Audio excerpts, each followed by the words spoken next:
Hi, I'm Austin McGlaun. I'm a U.S. Army veteran, and I am a designer with CRKT's Forged by War program. I was in the 101st Airborne, 3rd of the 187, Rockasans, and I spent 7 years in the Army, of which I spent about 3 years deployed to Iraq. When I got out, I was a police officer in Columbus, Georgia. You may know about Columbus because it's a city of 250,000 people and has more murders than 10 states. So it's pretty jumpy down there. In fact, I got shot out more in my first 3 years policing in Columbus than I did my 3 years in Iraq, and I was there early when we were still doing stand-up fighting. I like to think that all my combat experience and my experience as law enforcement all kind of comes together to help me design blades and tools that, I've seen, or that I take elements of what I've seen that was effective in those environments and used them in my work. These are some of my products. This is the Clever Girl folder with the CRKT's new deadbolt lock, and it kind of lets you see how you go from a handmade prototype to a finished product. So this is the knife that I made in Alan Foltz's shop. It was the handmade adaptation of the fixed blade Clever Girl. This is CPM 154, titanium, and kieranite.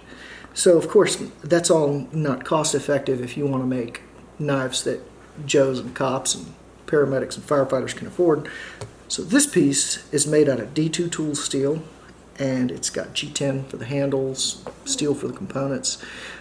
This one is mine, so it's a little used, but it's got the deadbolt lock in it, and that's one of the strongest locks I've ever seen for any folding knife. You can hang one moderately sized firefighter off of it without breaking it, or an anvil.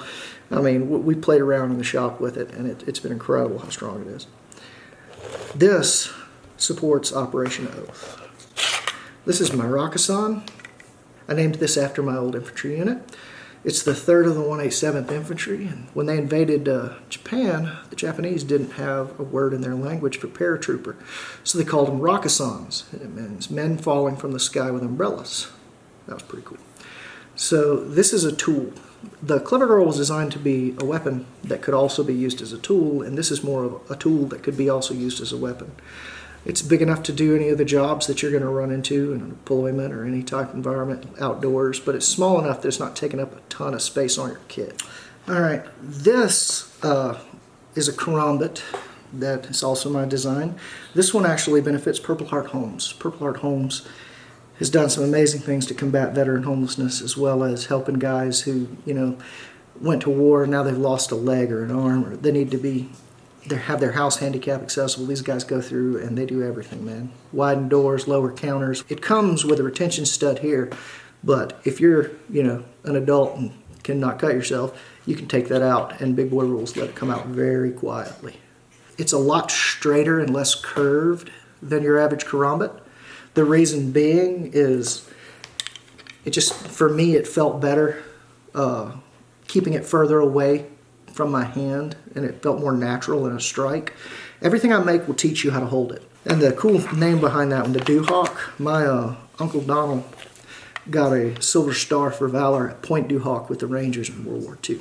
And I didn't find out that until he died, and it was in the paper.